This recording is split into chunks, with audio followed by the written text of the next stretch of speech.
disculpa la demora. Cris estaba volviendo de Río Cuarto y le vamos a echar toda la culpa a él. Así que llegó a tiempo de todas formas. Muchísimas gracias a nuestros invitados y a nuestros oyentes por la paciencia.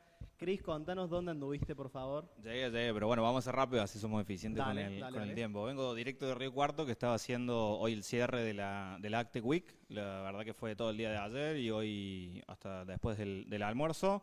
El Cluster Actec, distintos productores, empresas de base tecnológica con foco en el agro.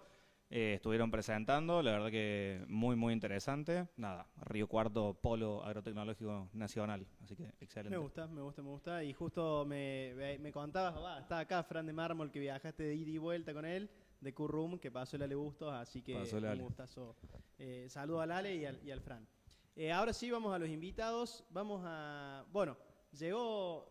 Llegaron dos, al principio no sabíamos, pero nos agarraron de sorpresa. También le dimos unos minutos para que terminen ahí de atender algunas llamadas. Están Marian y Juan de Cytex. ¿Cómo están, Marian, Juan? ¿Todo bien? Todo bien. ¿Qué tal? ¿Todo bien? Mariano nos contó que vio algunos capítulos. ¿Vos, Juan, viste algo? Estuve chusmeando algo. Sí, perfecto, qué buena respuesta, se lo vamos a tomar, no lo vamos a poner no sigas descargando, no pregunté de vuelta. No lo vamos a poner a prueba, pero bueno, nosotros estuvimos ahí chusmeando un poco, charlando también con ustedes. Y lo que me parece muy curioso de este emprendimiento es que son un grupo de amigos que emprendieron juntos. Un tema que normalmente, ¿viste?, suele ser medio polémico, incluso que muchas veces no lo recomiendan, ¿no? Así que me parece muy interesante, es un dato no menor. Sí, eso le vamos a preguntar después. Si querés, para arrancar y setear, le podemos preguntar de... Bueno, Mariano es co-founder y CEO. Juan es co-founder y COO. Estábamos diciendo ahí, estábamos viendo... Former CTO, claro, ahora actual COO. De Cytex. Si quieren, ¿quién presenta Cytex? Capaz en un minuto el pitcheo de Cytex. Mariano lo tiene más entrenado, así que... Yo soy el CTO. Bien, bueno, primero gracias, Che, está buenísimo el espacio y sí, estuvimos viendo varios capítulos, no solamente de MVP, sino de los otros, la verdad que está muy piola. Bueno, Cytex es una plataforma para la gestión de proyectos industriales, donde típicamente hay actividad de procesos productivos y personal en campo, personal de obra, técnicos distribuidos geográficamente. Ahí es donde Cytex viene a apoyar, por decirlo de alguna manera, como una especie de project management o línea o gira de la industria más de field services. Excelente. Ahí chusmeando un poco sus biografías, veíamos que ambos eran ingenieros en telecomunicaciones de la Universidad Blas Pascal. De hecho, que se habían medio un año de diferencia, o sea, no era tanto, digamos, no vamos a decir quién es más joven que quién. No opinamos de edades acá. Pero, bueno, los dos vienen muy del palo. Y quizá la primera pregunta es, ¿cuándo se encontraron con el término de startup? Porque los dos pasaron por la industria, los dos pasaron por corpos, que en realidad telecomunicaciones es solo corpo, o sea, no hay emprendimiento. No sé, si me hace forzarla a pensar, bueno, ¿cuál es la startup de telco más conocida? Cytex. Claro, exactamente. No se me viene hace un disruptor de telco. Pero bueno, ahí capaz para traer algo que dijo Nof Frank, que era, ¿quién estudia ingeniería en telecomunicaciones? O sea, ¿quién toma esa decisión? Así que capaz de arrancar por ahí, o sea, ¿por qué estuvieron ingeniería en telecomunicaciones y en qué año? Como para situarnos, ¿viste? En el tiempo. En los 90, digamos, entonces eso es importante. Telco en los 90 acá era, la puta madre me tengo que meter acá. No, era la carrera del futuro. O sea, nosotros entramos y nos decían, muchachos, ustedes están asegurados. Están oro en polvo. Y era cierto, era cierto. Claro. Salvo hasta el momento que salimos de la facu. En ese momento se exactamente. Y ahí se quedó todo. Y bueno, un poco eso. ¿Qué los llevó a meterse en el mundo de telecomunicaciones? Y cómo fue la entrada al mundo laboral, digamos. Que de vuelta, repito, siempre que le veo la biografía a alguien de telecomunicaciones, Huawei, Movistar, Motorola, o sea, son empresas que sí. Bueno, no es tan fácil que tu primer laburo sea ahí, digamos. Sí, ahí no sé cómo será, pero también vino José Rodríguez, que de ahí también viene la conexión, somos conocidos en común, también ingeniero en telco, y un poco él decía, o sea, y vos lo dijiste recién, telecomunicaciones fue una disrupción, o sea, era una tecnología que movilizó muchísimo, más que todo en los 90 en el mundo y en Argentina, así que capaz, bueno, estaba driveado por eso, ¿no? Era la innovación. Sí. En esa época era como decirte, hace capaz un par de años, estudiar ingeniería en sistemas o algo relacionado a programación, era como esa la carrera.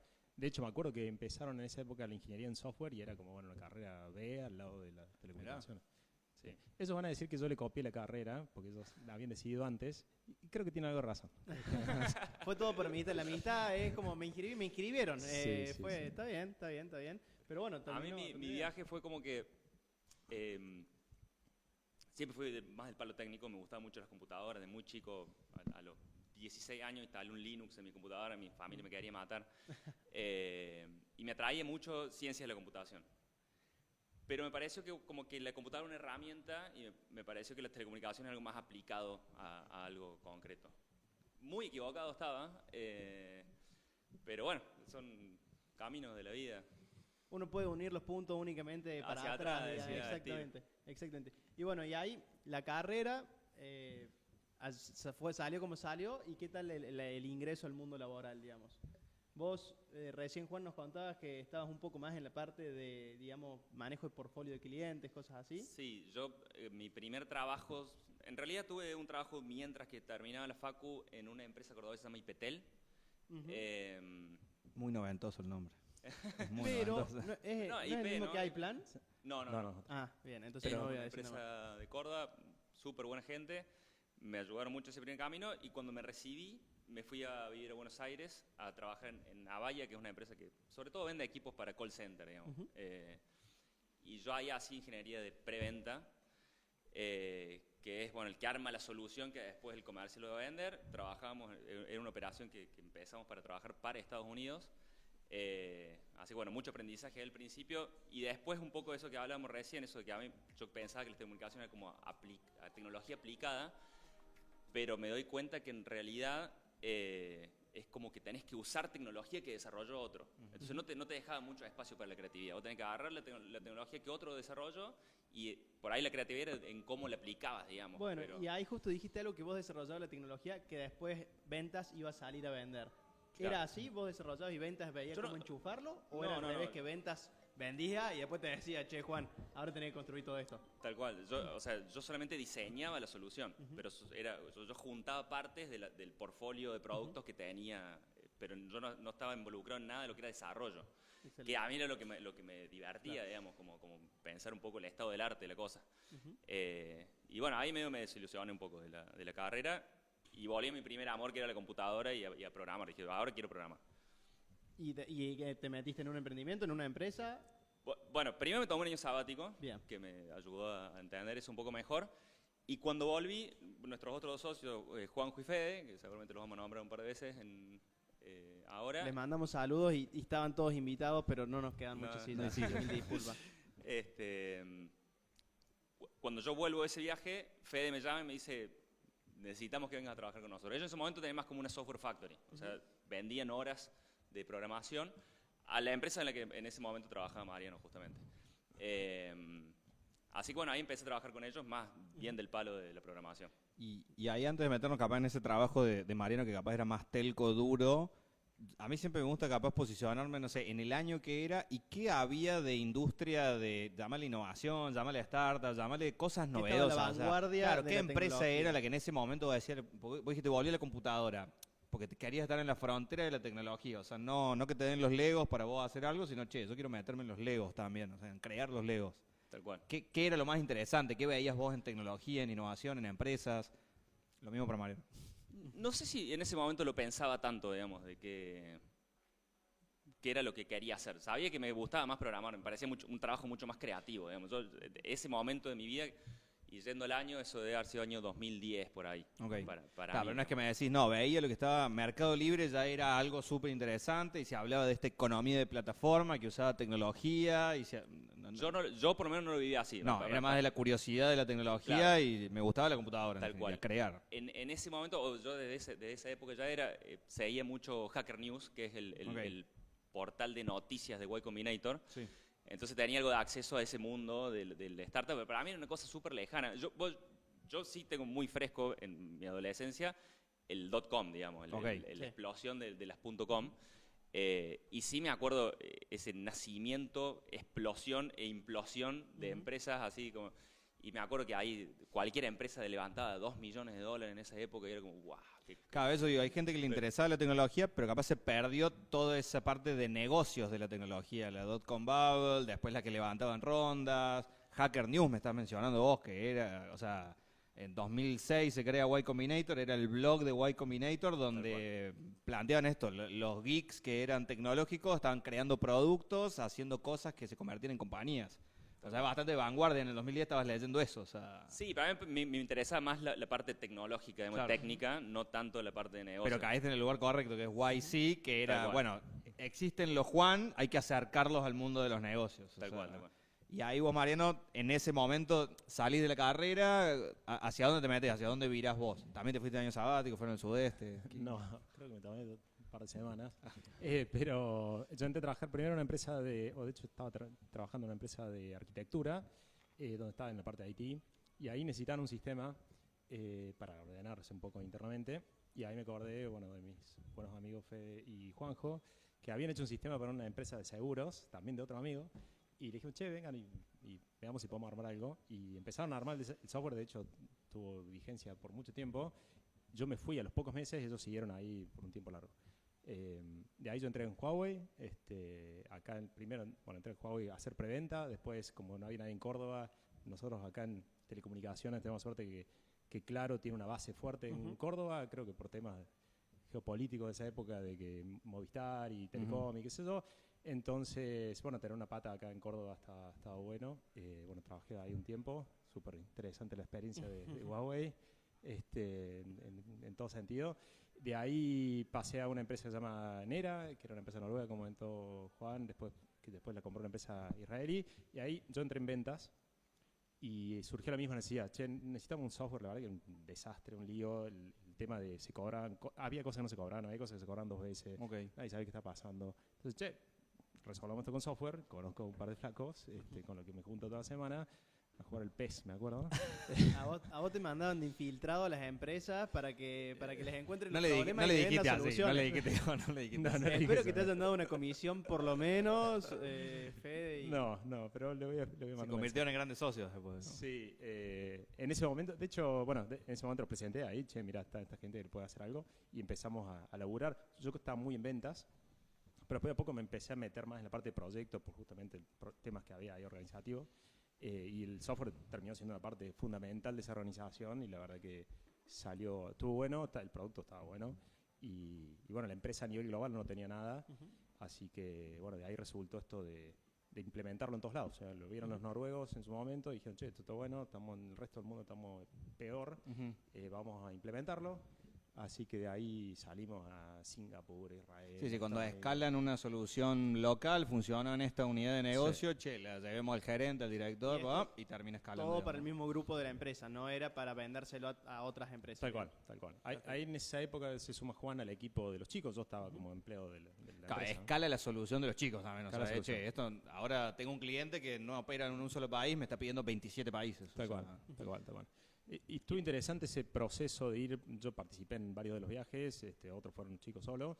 Estuvo interesante ver que en todo el mundo, che, tenemos el mismo problema que acá, digamos. O sea, me acuerdo que fuimos a Estados Unidos, fue una de las últimas, pero fue, che, pero acá son tan peor que nosotros. Sí, sí, sí. Y de ahí surgió un poco la idea de, che, podríamos hacer algo que lo podamos vender para todo el mundo y que sea algo nuestro y ver para dónde llega, para dónde va, digamos. Entonces ahí es que surge un poco esa idea inicial de ¿Y todo. qué era, capaz para llevarlo al reino de los productos y problemas concretos, cuál fue el primer Sitex? Si es que se llamó así o tenía otro nombre o era otra idea.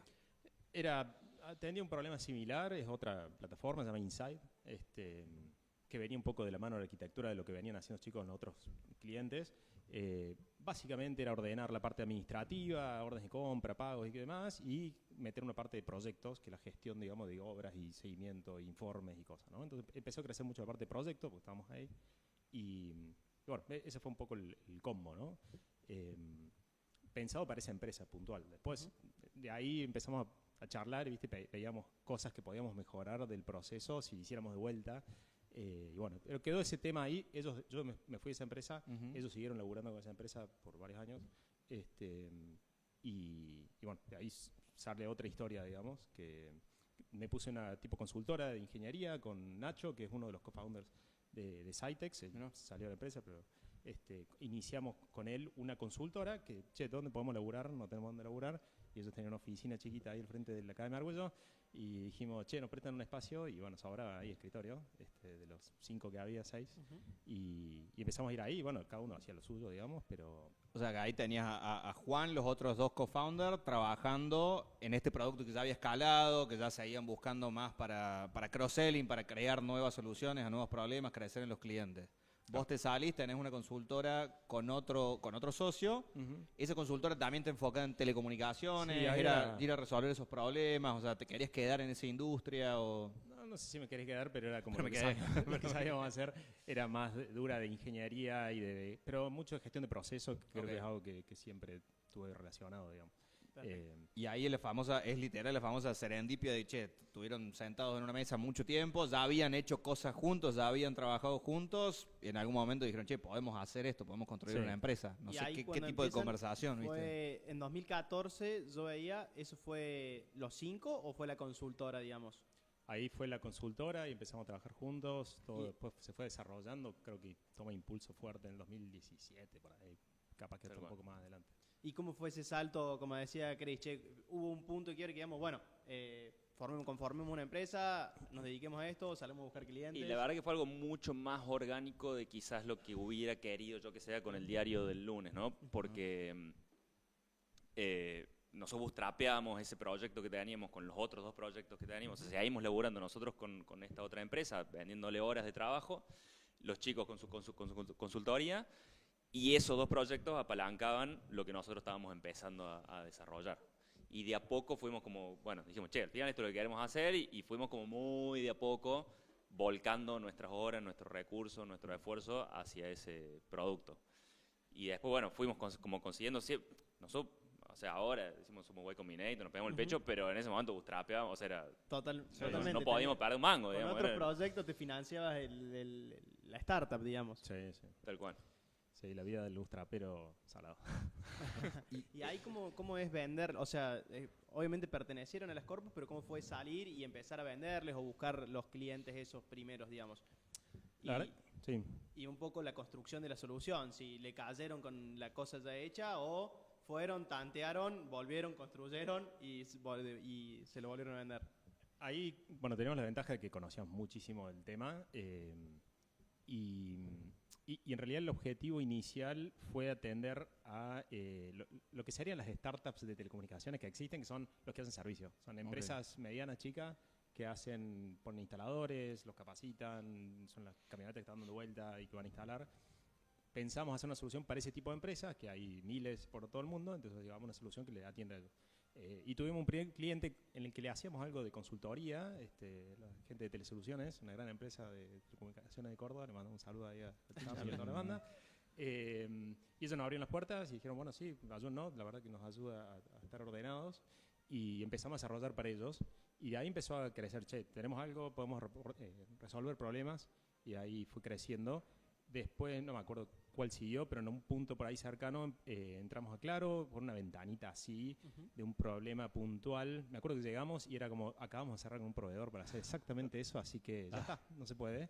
Bueno, tuvimos que esperar, ahí pasó como 6 meses, ese proveedor no funcionó y se abrió una ventanita. ¿Salieron de vuelta? Y ahí empezó a escalar fuerte porque de golpe eran como, no sé, eran 500 usuarios de la plataforma de golpe y bueno, laburar y renegar y hacerlo andar. Ahí empezó a avanzar más rápido. Y ahí es, para meternos en ese reino que me parece súper interesante, los problemas de la industria de telecomunicaciones. Mencionas tipo un gigante como Claro o empresas de telecomunicaciones grandes y después los otros, los proveedores de soluciones que gravitan. Ustedes hoy o empezaron o hoy también solucionan de todo el ecosistema. Eso es una pregunta. Y después, por lo que mencionas, fue muy, che, nos juntamos con los de Telesoluciones, nos sentamos al lado, entendemos cuál es el problema, se lo solucionamos. Sí. Con Claro, bueno, vimos un problemita, fuimos, se lo resolvimos.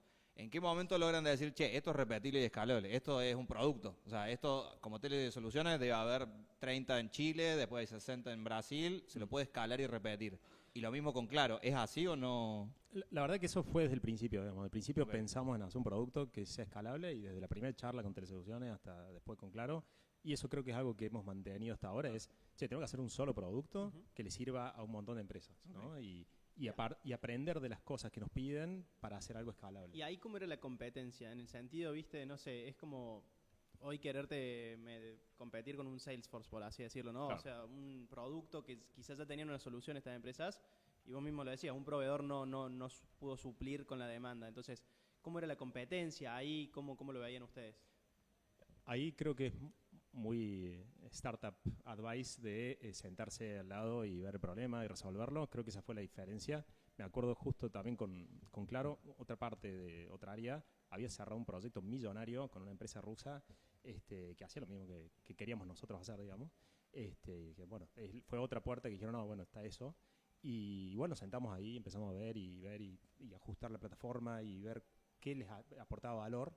Y la verdad que al poco tiempo estábamos mucho mejor, digamos. Y fue como ganarle medio por el conocimiento de lo que necesitaban hacer y la respuesta y estar cerca. Claro, se anticipan a las necesidades en el sentido de, che, yo ya conozco bien la industria, tengo insights de la industria, sé cómo resolvértelo. O sea, no hace falta... Se ahorraban como una traducción, tal vez, ¿no? De que, che, yo como cliente voy, te traduzco a vos mis necesidades y vos interpretas algo y te pones a construirlo. Ustedes eso casi ya lo tenían.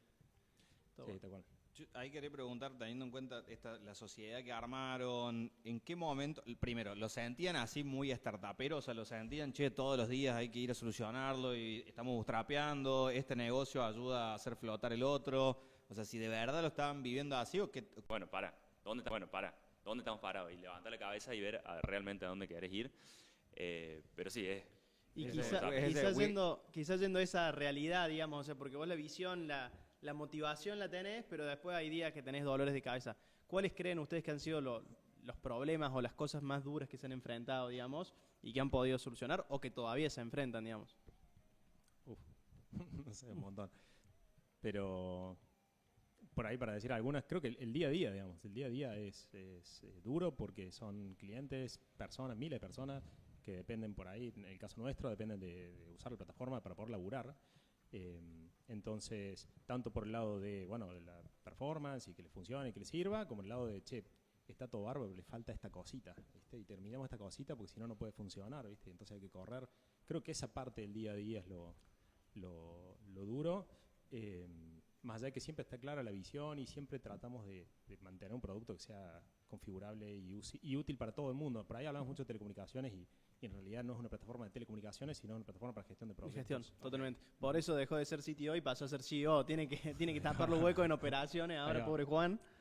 Perfecto. tal cual. Y ahí yo quería preguntar capaz esta etapa más startupera, voy a caer yo en ser el grupio de decir, Y Combinator, que tiene mucha chapa, tiene mucho sello, es muy lindo, en algún momento fue muy bueno, después se volvió más o menos, ahora como que volvió a ser muy bueno YC. Me encantaría que cuenten esa historia de, bueno, cómo llegan a Y Combinator, o sea, qué pensaron, quién fue el que lo trajo a la mesa, todos estaban al tanto de eso. Creo que también como toda nuestra historia fue como un proceso medio gradual, en el sentido que yo tenía esa idea de Y Combinator, había leído varios de los papers, de los ensayos de Paul Graham, y Mariano también en ese momento nos empezamos a conectar un poco también. Yo creo que hubo también como un cambio cultural fuerte nuestro, de empezar a decir, bueno, vamos a hacer esto en serio. Y ahí empezar a leer, a enterarnos de cómo eso creo que nos ayudó mucho también en ese proceso. De verla de otro lado, de tratar de dejar de ser esa empresa que éramos de lunes a viernes, ¿no? de arreglar quilombo y decir, bueno, necesitamos más herramientas. O sea, en algún momento dijimos, realmente necesitamos más herramientas y empezamos a leer libros, leer blogs, podcasts de gente que ya había pasado por esto capaz y abrir un poco la cabeza en ese sentido. Te quiero ver si sale o no, pero te quiero forzar capaz. ¿Identifican en algún momento, algún hecho? Vos, Mariano, mencionaste, che, cuando lo enchufamos a tal empresa vimos que había 500 usuarios en un día. O sea, ¿hubo algo que gatilló eso? ¿O fue, hay que hacerlo andar porque si no hay que ir a hacer otra cosa? O sea, ¿cómo llega el momento de decir, no, esto lo quiero hacer en serio, lo quiero hacer profesional y yo quiero ser de esos innovadores que veo? ¿Hay algo que lo gatilló o, bueno, maduró? O sea... Esto creo que ya es muy personal. Mi punto de inflexión fue eso, como leer un libro de startup y ahí como que se me prendió en el paquete, che, hay mucha gente que pasó por esto, o sea, ¿por qué estamos renegando el día a día? Y ahí como que abrir un poco la mente, a pesar de que, de vuelta, esa idea nosotros la traíamos de siempre, de que queríamos hacer un producto grande, escalable y venderlo, porque nosotros veníamos de de esa historia de Software Factory. Y era una de las cosas que queremos romper. Creo que queremos romper con dos cosas de nuestro viaje personal. Uno era eso de las telco, digamos, del laburo de telco, que creo que nos había desencantado a todos. Y el otro era el Software Factory, que se te acabaron las 8 horas para laburar y no podés facturar más horas o tenés que contratar a alguien. Y en ese momento creo que ninguno nos veíamos como escalando gente, digamos, ¿no? Nuestro skill era más de hacer producto, o es lo que nosotros sentíamos, que de escalar gente. Por ahí te voy a contestar una pregunta que creo que hiciste, pero que veo que la hacen seguido en el podcast, que es esto de, che, ¿dónde fue el primer contacto con el tema startups? Y creo que la respuesta en mi caso, lo estuve pensando bastante tiempo, creo que es la misma, que es en alguna de estas experiencias en Endeavor. Creo que fue de ahí que empecé como a pensar un poco más en el tema, porque bueno, justo cuando estábamos en esa otra empresa, que empezamos como a trabajar con software, y apareció una de estas experiencias en Endeavor en Córdoba, y fuimos, y de hecho me acuerdo fuimos con parte del equipo y todo. Digo, che, está piola esto. Y después cuando lancé más mi carrera independiente, bueno, metimos full ahí a aprender. Coincido. Es que son etapas distintas. Me parece que primero está la curiosidad típica, quizá, que es la de innovación. Quiero estar en la vanguardia de la tecnología, todo eso. Y incluso a mí me pasó lo mismo. Yo cuando entré por el lado, buscaba innovación, buscaba inventos, cosas así. Y en algún momento me le di con YC también. Incluso creí que era mucho más fácil acceder, o sea, creí que era mucho más choto YC de lo que era en realidad. Y me puse a chusmear ahí, mandé una aplicación con una idea que se me había ocurrido en el momento, capaz, no sé. Y después como que te empecé a interiorizar y te encontrás, no sé, encontré creo que Incutex fue lo siguiente, y después Endeavor, literalmente. Sí. Y ahí decís, bueno, ahí está, tiene un nombre este emprendimiento innovador que se llama Startup. Pero como que entras un poco por la innovación y hay un punto de quiebre, y creo que Endeavor es bastante, digamos. Sí, y me acuerdo que hubo un evento, creo que fue un evento de YC en Buenos Aires, que cuando lo vi dije, teníamos que haber aplicado ahí, cómo puede ser, y me enteré tarde, no sé cómo fue, y ahí empecé, vamos a aplicar y ver qué onda. Hasta ahí veníamos trapeando, digamos, pero dije, vamos. ¿Y ahí cómo fue el ingreso, digamos, a YC? ¿Cómo fue la experiencia? Y respondan eso y después seguimos con YC, digamos, el post. Bueno, por ahí hicimos la aplicación, digamos, que es redactar un documento, digamos, ahí con preguntas que te hacen. Y estuvo bueno el ejercicio, la verdad que eso también se lo recomiendo, el que quiera entrar o no a YC y estar en una startup, hágalo, porque está buenísimo, te ordena las ideas. Y nos presentamos, lo tiré así, me acuerdo, tiré en el grupo, me presenté a YC, acá está lo que puse. Nos llamaron para una entrevista ahí increíble, es una parte increíble esta gente, que en 10 minutos, la entrevista son 10 minutos, entran, pregunta, listo, muchas gracias, le vamos a mandar un mail y vemos qué pasa. Chao, así. ¿Viste? Bueno, es que estos tipos, ¿qué van a saber? Y después te mandan un mail y le clavan al ángulo. Mira, identificamos esto que está bueno, esto está bueno, no nos gusta esto. Y lo que no nos gustaba es que no había crecimiento. Decía como, ven que teníamos como mucho conocimiento de la industria, de lo que queremos hacer y para dónde ir y todo, pero no veían crecimiento de revenue, digamos. Entonces era lo que faltaba. ¿Viste? Bueno, bien. Y la verdad que tienen razón. O sea, perfectamente lo que teníamos que hacer estaba ahí en ese mail de los tipos que lo encontraron en 10 minutos. Eso fue septiembre, octubre, me parece. Después avanzamos y nos pusimos cabeza a vender, la verdad, y tuvimos mucha suerte también, como todo en esto de YC, tuvimos mucha suerte que vendimos un proyecto grande en Colombia, y bueno, entonces actualizamos el número de revenue, encima el proyecto estuvo buenísimo porque se implementó rapidísimo, un proyecto gigante con Telefónica, y bueno, mostramos ahí el avance, y ahora dijeron, bueno, ahora hay crecimiento, listo. Me acuerdo que dijeron, tenemos una reunión a las 9 de la noche, vénganse preparados, estás transpirando ahí, preparando cosas, ¿no? Y dijeron, no, es para decirle que ya entraron. Qué lindo. Esto fue 2022. 2022, o sea, ya estamos hablando de pandemia, o sea, ya era virtual. Post pandemia, sí. Claro, perfecto. Sí, fue uno de los primeros batches medios mixtos. Había un evento al principio, después podías quedarte ahí. La mayoría de los eventos eran remotos, salvo el primero y el último. Entonces estuvimos bastante allá y estuvo buenísimo. Y ahí les cambió mucho por así decirlo, la cultura o el mindset, por así decirlo, venir de bootstrapeado, quizá tener la presión, pero que sea presión tuya, ¿no? Levantar fondos, tener inversores, tener otro tipo de responsabilidades. ¿Eso cómo lo llevaron? ¿Cómo llevaron también la ronda, digamos? Si se puede saber para qué se utilizó, más o menos, o cómo fue. Yo agrego algo antes en el proceso ese de aplicar. Por ahí como recomendación también, aplicar.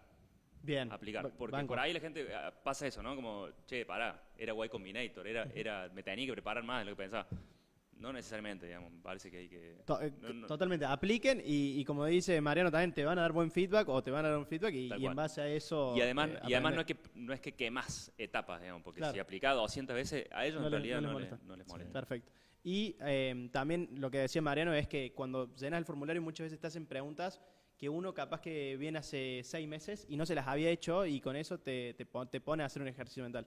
Así que totalmente. Volviendo un poco a la pregunta es, del proceso de Y Combinator, ¿qué puede ser lo que más destacan? Y después seguimos eso, ¿qué les cambió quizá después de eso? O sea, el cambio fue 180 grados, rapidísimo y en el aire. Pero creo que por ahí si tuviera que identificar el punto más importante fue que entendimos todo lo que habíamos leído y todo lo que habíamos, no sé, consumido en ese tiempo, lo entendimos cuando estuvimos ahí, cuando entramos. Es como que te pueden decir un montón de cosas y vos las vas a ver y vas a decir, sí, es obvio. Es que literalmente ellos te lo dan. O sea, las clases o por así decirlo, la currícula la tenés Claro, a está todo- disposición, está todo digamos. online ahí. Pero me imagino que no es lo mismo vivirlo que leerlo, ¿no? Claro, y ahí es donde decís, claro, te dicen esto por esto, o esto es lo importante. Creo que ahí es donde terminó cayendo la ficha de, bueno, qué es una startup y qué tenemos que hacer y por qué tenemos que hacerlo. Ujú. De hecho, nosotros todavía teníamos esos 2 proyectos dando vuelta y ahí tomamos la decisión, che, tenemos que matar esto y tenemos que enfocarnos en esto.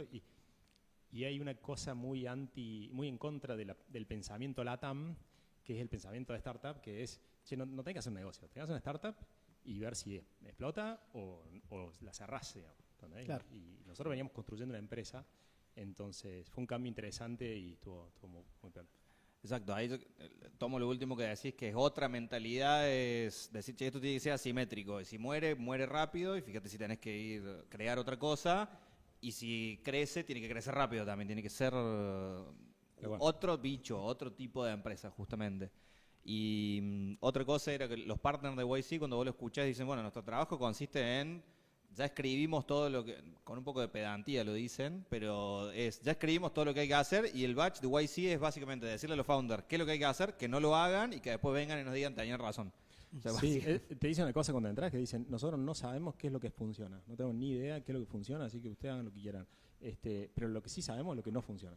Hay un montón de cosas que sabemos que no funcionan, así que estas cosas traten de no hacerlas.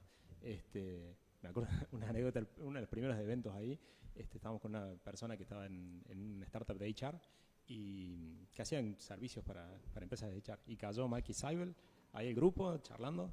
Che, y bueno, ¿qué hacen ustedes? Hacemos una para HR. No lo hagan más. No. Listo, imposible venderla a HR. Chao. Y tipo, había entrado sí, Claro. estaba con toda la cosa y ahí lo mataron de años dedicados a su solución, o sea, horas dedicadas. Imposible. Y ahí, perdón, Michael Siegel es co-founder de Twitch, que después se volvió de Twitch. presidente de Y Combinator y creo que ahora ya se fue, pero corrió durante varios años Tal cual. YC. Y ahí para preguntarle, ¿tiene esa dinámica Y Combinator donde, bueno, vos entras en un batch, o sea que al lado tenés un co-founder latino, estadounidense, asiático, europeo, africano, que está creando una solución de HR para el sudeste asiático o lo que sea, y también tenés a estos partners, a Michael Siegel, uno de los creadores de Twitch. Y entiendo que, nada, el batch consiste en algunas clases, algunos módulos, no sé, vas dando un reporte trimestral o semanal, una cosa así de métricas, y te pones vos como unos objetivos de crecimiento y ellos te ponen un partner también. Te puede tocar Michael, te puede tocar otro. ¿Cómo fue su experiencia del programa, digamos? Sí, tal cual. Es así, tenés charlas, ¿no?, abiertas, ahora todo más presencial, está bueno, y tuvimos varias charlas igual presenciales y de golpe está el flaco de Airbnb ahí diciéndote que guarda con cosas que vivían el día a día, o sea, es increíble. Y de golpe se genera una cosa que en el fondo nadie sabe bien por qué, pero se genera una etapa de hiperfoco en que estás 3 meses recontra mega enfocado en que eso crezca. Sí, ahí empieza a haber después unas reuniones semanales donde pones un objetivo con un grupo y están los partners y te van siguiendo y te dicen, bueno, no sé, pónganse todo a vender. O sea, tenés que llegar a tanto de revenue, bueno, pónganse todo a vender, muchachos, vamos. Y entonces tener una presión tuya, del equipo, de las otras empresas y ahí, bueno, entendés qué es lo importante, digamos, qué es lo importante de una startup y por qué cosas son valiosas y requieren de tu foco y qué cosas no. Creo que ahí también yo venía un poco como con una tendencia de lo que se habla más por ahí, acá el ecosistema, lo que sea, que quizás está más tendenciado del lado del VC, digamos, me acuerdo del club del pitch o que había que tener un elevator pitch. Yo me estresaba porque no me sale a hablar, no me sale a decirlo, ¿viste? Y era como lo más importante que había. Y en YC no, es, che, vos mostrar un gráfico que estás creciendo así, si sos mudo, te van a poner un montón de guita. O sea, no importa, ¿entendés? Sí, sí. Lo importante es hablar con el usuario, tener una solución que escale y que vean que hay crecimiento. Es básicamente eso. Total. Por ahí es diferente también el objetivo o el enfoque si entraste a YC con una idea Claro. solamente o si ya tenés algo de trayectoria. Y es muy diferente también lo que ve el inversor. A ver, el objetivo de YC en realidad es que vos tengas, a ver, del batch me refiero, es que vos tengas éxito el día del Demo Day. El día del Demo Day ellos te paran ahí al frente de miles de inversores. De esos miles de inversores, algunos te van a invertir a vos, algunos le van a invertir a otro. Mientras más atractivo sos como startup, más guita te van a invertir. Y eso te da más capacidad de crecer rápido. Digamos. En realidad, la guita de una startup se usa para tratar de crecer lo más rápido posible. Y ese es el objetivo. Entonces, nosotros como teníamos una trayectoria, tenemos que demostrar que podíamos hacer eso que nos observaron nosotros en la entrevista, que es que nos costaba crecer, tenemos que demostrar que éramos capaces de crecer. Capaz que una empresa que todavía no había lanzado producto, el objetivo era lanzar. Claro. O alguien que recién salía, bueno, que consigas tus primeros contratos. Entonces eso por ahí varía, pero sí o sí el objetivo es súper agresivo. Es como, que no es nadie está con un látigo atrás tuyo diciendo, a ver cómo está. No, es tuyo el objetivo. Sí, sí. Pero la presión más grande va a venir adentro tuyo, digamos, y esa es un poco también la Totalmente, que en todos los programas de aceleración, sea YC o sea cualquiera, ellos no van a trabajar por vos. O sea, si vos no te pones los objetivos, ellos te van a decir capaz su opinión, su creencia o su hipótesis, pero después tenés que ser vos el que se dé vuelta y se ponga a vender. Tenés que ser vos el que se ponga a mejorar los números para que el Demo Day salga bien. Y sin duda salió bien, y ahí viene la pregunta, che, Demo Day y Y Combinator éxito, ¿cómo siguió o sea, qué vivieron, qué cambios vivieron, digamos? Bien, ahí de hecho es algo que suelen decir ellos, que después de YC suele venir como una etapa media más oscura, digamos, donde baja un poco toda la inercia y vos decís, che, no hay forma. De alguna manera medio que le termina pasando, porque cambiaste todo tu vida por 3 meses y de pronto, bueno, tenés que seguir y hay como decisiones más de fondo a tomar, pero creo que salís con toda esa cabeza distinta y teniendo un apoyo de ellos y de la red, digamos, de startups con las que compartiste tanto, creo que te termina potenciando. Pero sí llega un momento ahí de tomar decisiones, de acomodar el equipo, de ver para dónde va el producto. Para nosotros tuvimos que cortar servicios que teníamos, que eran redituables, porque nos ayudaban a vivir, digamos, y Claro. dijimos, bueno, che, y fue un estrés, digamos, la verdad que no fue divertido, pero bueno, vino toda esa etapa ahí. Obviamente habiendo levantado te da más tranquilidad, digamos, pero siempre con la presión. Eso es algo que también es diferente haberlo pasado, de decir, por ahí ves empresas que levantaron, no sé, 20 millones, 30 millones y de afuera uno dice, qué lindo. Yo lo veo como digo, pobre flaco. Totalmente. La presión que debe tener ese flaco, durísimo, ¿viste? Porque no es que se la dé al bolsillo y golpe Lambo para todos, sino que... Sí, tenés que justificar esa plata y multiplicarla Y encima. te o sea. pusieron guita porque la curva iba así, si llega a ser un poquito así, se complica. Eso te iba a decir, no debe haber mayor miedo que para el que es consciente de eso, de recibir esos 20 millones y después no poder dar esos resultados. O sea, Claro. te tenés que dar vuelta y ahí entra el inversor que sabe a qué juego está jugando y mientras el founder haya hecho todo lo mejor posible y lo haya intentado, bueno, no debería haber tanto problema, pero Tal cual. la presión debe estar. Sí. Yo ahí quería preguntar capaz primero si les ponen un partner, ¿no? No sé qué partner les tocó y si siguen en contacto, tienen alguna habitualidad, digamos, con el partner o... Sí, tuvimos a Nico, el equipo nuestro, son 4, 2 como titulares y 2 suplentes. Estaba Dalton y Nicolas Desagne, que es como el CEO de Algolia, un francés, un crack. Y después abajo había como 2 visiting partners que se llaman, uno Rich y Diana Hu, que ahora es partner. A nosotros nos seguía más Nicolas y Rich, que ahora salió, pero los dos, la verdad que unos cracks. Mirá, Cracks, espectacular. Y lo otro era, capaz para vos, Juan, que vos dijiste, che, yo leía Hacker News en el 2010. ¿Sentiste algo de decir, mira, yo leía Hacker News en el 2010 y ahora soy una YC Company, digamos, pasé por el programa y todo? Y te cambia un poco la perspectiva, sí, de una. Pero no sé si te cambia más que por ahí comentas y decir, disclaimer, yo soy el founder de una empresa YC, después el resto, está bueno vivir eso que vos leías de una empresa de YC y la historia que había tenido, verlo desde adentro también te da como una perspectiva linda. Ahí Pero- también me pasa que hemos hablado, también he hablado bastante con algunos founders que pasan por YC o por otros programas, pero ponerle YC, y es difícil encontrar un lugar. Generalmente vos vas a hacer un MBA y te dicen, al final el MBA estaba bueno, el networking es lo que más vale, pero no sé si aprendí algo, o sea, yo sabía, o no estaba tan escondido, no es que yo hice así y, ahí está el secreto de lo que... En cambio en YC medio que sí, o medio que cobra todo sentido, lo que ustedes decían, los documentos ya están escritos, los essays ya están escritos, los libros están escritos, pero vas allá y medio como que sí hay algo secreto que se destapa, que es difícil encontrar en un programa, en una incubación, en una aceleración. Eso lo destaco, digamos, difícil encontrar algo que verdaderamente valga la pena. En general es algo que admirás cuando te lo encontrás, medio que al final desencantás. No he escuchado tanto eso de YC. Todos dicen, che, me ha agregado valor, me ha cambiado. No sé, por un lado, todo el programa, los tipos son muy, muy grosos y es esto, de que hablas 2 segundos, te lo cruzás Dalton tomando una coca y le decís, che, mirá, me pasa esto, y el tipo le clava el ángulo. Claro. O sea, ahí ya es una Claro. situación interesante.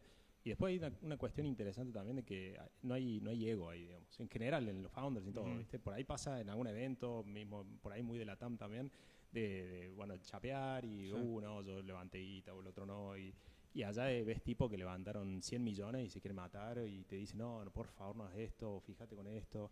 Nosotros nos pasó una cosa rara, que éramos medio dinosaurios, porque, che, ustedes venden el producto, no puedo creer. O sea, hay un montón que no saben qué hacer. O sea, pivoteaban y no tenían producto y nosotros de golpe vendíamos bastante. Y decíamos, qué bárbaro. Sí, nosotros estamos, qué lindo estar pensando qué hacer. Claro, es otra etapa. Claro, exactamente. Es como de la serie Silicon Valley, del pre-revenue, digamos, no digas revenue, porque una vez que decís revenue ya tenés un número y tenés que justificarlo. O sea, es como también, cuando no tenés ni producto, es como que tenés un universo de Todo oportunidades. es posible. Todo es Después posible. ya, ahora tenés que enfocarte en crecer, o sea, ya está, te casaste con ese caballo, digamos. Eso es muy cierto y a nosotros nos lo dijo en la cara una persona que era un inversor que estaba interesado en principio, al final no invirtió, nos juntamos a tomar un café y nos dijo, el problema de ustedes tienen data points. Claro, exacto. Y esos data points no Sí, van sí. En la dirección que a mí me gusta invertir. Dice. Regresión Sí, lineal, sí, digamos, o sea... Sí, es mejor no tener data points.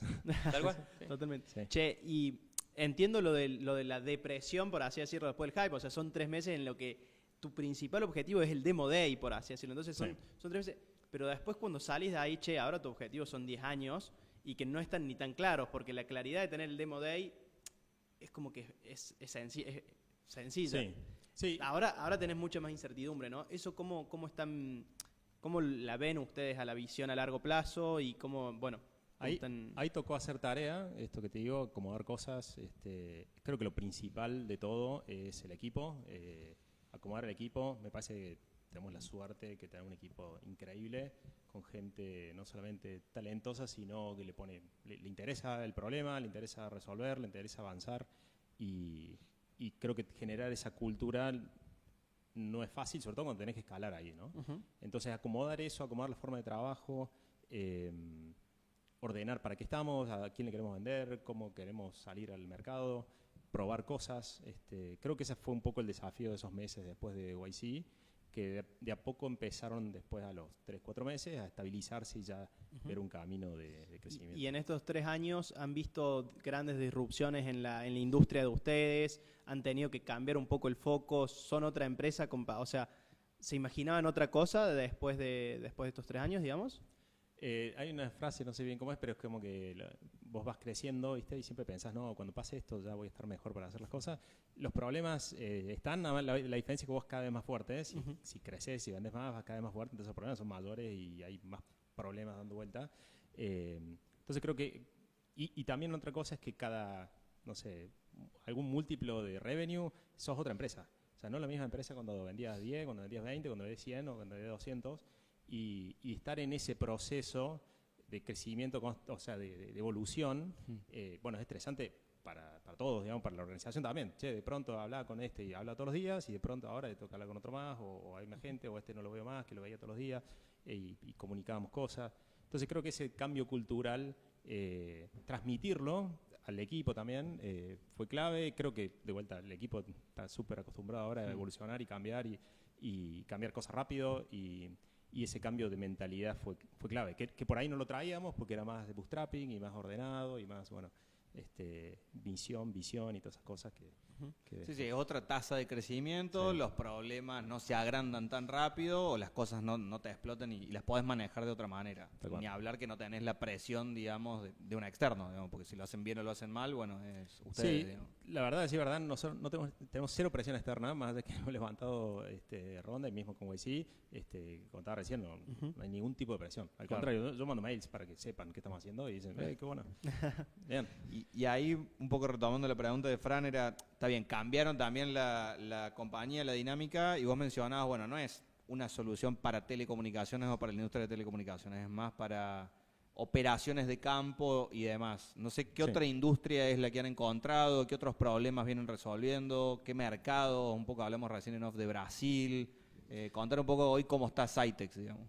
Bien, el mercado principal hoy está en Brasil, Colombia y Argentina, tercero, donde principalmente trabajamos con empresas de telecomunicaciones, pero cada vez vemos más oportunidades fuera de lo que son las telecomunicaciones. Como dije, el producto no tiene que es en sí cosas de telecomunicación, sino es gestión de proyectos. Y hay un montón de industrias que tienen esa misma dinámica, ¿no? Que tienen técnicos en campo, tienen procesos, tienen actividades, documentos. Y ahí donde se ve una dinámica creciente por ahí en el mundo, por ejemplo, de la energía, ¿no? Donde ahí tenemos, de hecho, ya proyectos de energías renovables, por ejemplo, de instalaciones y mantenimiento y demás. Y ahora todo lo que viene con la energía del oil and gas también súper interesante, y más acá en Argentina, que lo de Vaca Muerta es impresionante. Total. Y ahí para meter también venimos preguntando, hay que sumar esa pregunta, es cómo inteligencia artificial cambió algo en la dinámica de Cytex. O sea, ahí Juan, vos estabas más en rol de CEO, pero también mencionaban CTO, así que debes meter mano en algo de la tecnología. No sé si lo han implementado o no, se lo han topado en alguno de los productos, en alguno de los clientes. Sí, nosotros, o sea, tenemos esa seguridad de que se van a disrumpir y sobre todo muchos de estos procesos de estas empresas, de la forma de trabajar de estas empresas va a cambiar completamente. Así que hay obviamente como dos partes. Hay uno, lo que hacemos nosotros internamente a nivel de desarrollo, a nivel de innovación para usar nosotros la inteligencia artificial, apalancarnos en eso lo mejor posible para acelerar.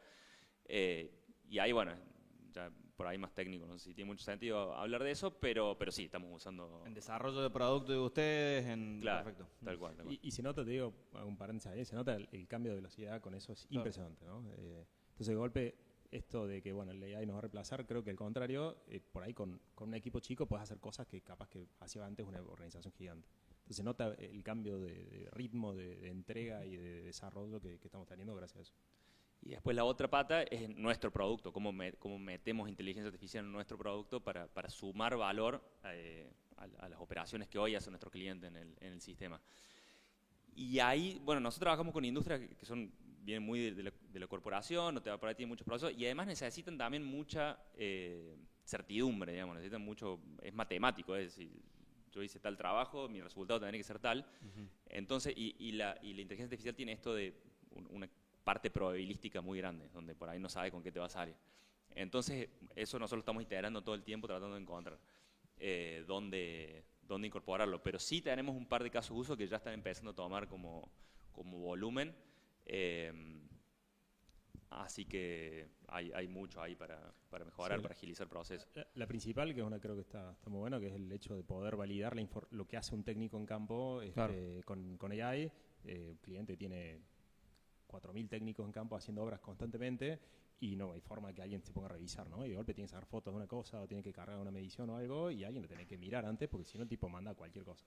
Y ahora con AI se controla, se aprueba, el tipo sabe en el momento si hizo algo mal, lo tiene que corregir. Hay un caso de uso espectacular que tiene una atracción ahora enorme en el sistema, pero además ir sumando casos de uso, por ejemplo, para simplificar por ahí la productividad del usuario, me parece que empieza a ser cada vez más significativo y también disrumpe la industria actual. Digamos, decía por ahí un Salesforce, y duro ser, de hecho por ahí lo ves, si ven podcast del CEO de Salesforce, se lo nota un poco preocupado, digamos, porque che, tengo todo este negocio y que capaz que en cualquier momento me desaparece porque creo que hay una oportunidad grande, ahí un poco la tesis de YC también, hay una oportunidad grande de que las startups disrumpan todos esos software medio legacy que están en las industrias porque podés laburar rápido y podés encontrar otra vuelta ahora con AI. Che, y yo tengo una pregunta sobre la adopción de inteligencia artificial o el uso de inteligencia artificial dentro de la empresa. ¿Hay una bajada de línea? cómo lo transmiten ustedes al resto del equipo, ¿no? Porque es como una tecnología que obviamente es como bastante... La gran novedad creo que ahora es que es bastante fácil de implementar y de entender, pero de todas formas como que para que el equipo lo implemente tenés que decirle, che, metamos inteligencia artificial o fomentarlo. ¿Cómo lo hacen eso, digamos? Y los desarrolladores están como más Son, conectados claro. con eso y están todo el tiempo viendo a ver qué salió y cómo lo podemos meter y qué sé yo. Ahí es bastante orgánico, no hay mucha vuelta. Y en las otras operaciones vamos como tratando de encontrarle forma, pero qué sé yo, desde, no sé, antes te tenías que dedicarle 40 minutos a escribir un documento de desarrollo para que le ibas a pasar a un cliente y ahora medio que le tira, necesito esto, y toda esa parte más formal, para esas cosas te agiliza un montón. Sí, la documentación o el armado de procesos, creo que en eso... Y hay que, de alguna manera hay que empujarlo, sobre todo lo que es non-tech, hay que, che, Claro. tratemos de encontrar la forma de optimizar esto, que viste, por ahí te pasa, ¿no? Que decís, che, cierto que le puedo preguntar ahí. Totalmente. Sí, Uno pues, muchas veces... incorporarlo al workflow, incorporarlo al día a día, hacerlo parte de un proceso, Sí. o incentivar, animate a probar, animate a innovar, o automatizate algo. Tal cual. Pero sí hay bajada de línea, o sea, sí hay bajada de línea en el sentido que nosotros lo estamos empujando todo el Claro. tiempo. O sea, sabemos que ahí hay mucho para eficientizar nuestro propio trabajo, entonces le pedimos al equipo todo el tiempo que trate de encontrar esos lugares donde Ya. podamos agilizar. Ahí nada, estamos medio en horario. Antes de ir a la pregunta última, Final. que te la dejo a vos, yo quería retomar lo que vos dijiste, Marian, y habíamos hablado también en esto, bueno, de las industrias, telco, mencionaste vos oil and gas, energía, capaz de entender eso, ¿cuál es? Primero porque está en Neuquén, está Argentina, pero después, bueno, tenés un Ecopetrol en Colombia. ¿Cuál es la oportunidad en oil and gas o energía para ustedes? O sea, ¿ves ese crecimiento? ¿Es una industria que están logrando entrar a ese mercado? O sea, ¿hay fit con ellos? Sí, la verdad que empezamos con un poco el objetivo de entrar en Estados Unidos en oil and gas, ¿no? Y con todo el tema de Houston y el Permian ahí, donde hay un ecosistema de empresas creciente. Y bueno, lo de Vaca Muerta es como lo mismo, pero acá, ¿no? Entonces, bueno, que mejor que probarlo acá primero. La explosión de empresas y de crecimiento y de oportunidades ahí es impresionante.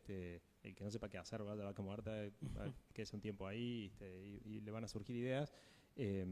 Pero sí encontramos puntos donde podemos aportar valor. Por ahí, a diferencia de lo que hacemos en telcos, quizá no sea de entrada en los operadores grandes, pero sí sea con las empresas de servicio, ¿no? Y hay un montón, miles de empresas de servicio que hacen instalación, mantenimiento, que llevan comida, que hacen dormis para los técnicos, y que todo eso necesita procesos, necesita documentación, necesita real time, necesita trabajo por ahí offline que está en el medio de la nada. Y son todas cosas que nosotros manejamos y que vemos fit ahí. Ya tenemos clientes, de hecho tenemos clientes ahora en logística por ahí que están haciendo cosas para Vaca Muerta y llevan arena y llevan cosas. Entonces empieza a moverse mucho esa industria y el caso de uso nuestro, o sea, aplica al 100%. No, perfecto. Me gusta. Bueno, vamos cerrando, chicos. Desde ya, primero que nada, muchísimas gracias. Y la pregunta de cierre sería, ¿qué recomendación le darían a un emprendedor que está empezando principalmente? Yo volvería a eso que charlamos antes de emprender con amigos. Parece que era un tema interesante para tocar. Emprende con gente que respetes mucho cómo trabaja, digamos, que sientas que cuando terminaste esa interacción con esa persona saliste de alguna forma mejor, digamos, te aportó algo. Eso creo que es clave para encontrar con quién emprender. Gran respuesta. Y la mayoría de las empresas, eso también es importante, la mayoría de los startups mueren porque los founders se aburren, se pelean, la mayoría de las veces no es un problema de plata, así que es muy importante encontrar con quién emprender. Coincido, eso muchas veces la gente está muy preocupada por la competencia y lo que dice la mayoría es, che, no te va a matar un competidor, te vas a morir seguramente por dentro. Sí. Yo por ahí agregaría algo un poco contrarian de que primero hay que tratar de tener bien clara la diferencia entre un emprendimiento y una startup y una pyme y una empresa. Que a veces parece todo medio lo mismo y uno cuando ve tipo gente hablando, de hecho, no sé, escuchaba a Tim Cook hablar de cómo labura en Apple, decía, uy, eso me sirve, y no te sirve porque es para otro tipo de empresa, para otra cosa. Creo que es importante tratar de identificar primero qué querés hacer, ¿no? Y si querés hacer una startup, primero te diría que no lo hagas, después te diría de vuelta que no lo hagas, y la tercera te diría, bueno, si lo querés hacer, métele con todo y tenés que saber que es un proceso a largo plazo, que es mucho menos fancy de lo que parece o lo que dicen y que al final es, bueno, meterle, laburar y bueno, el camino es duro justamente por eso, porque no es no es que va creciendo de a poco como estamos acostumbrados todos acá, sobre todo de vuelta en Latinoamérica, una empresa que va creciendo y te preguntan, che, ¿cuántos empleos tenés? Tengo tanto, qué bueno. Acá es al revés, digamos. Pero idealmente, si tenés suerte y sos del 0,1 no sé, % que te va bien, bueno, vas a tener un outcome copado.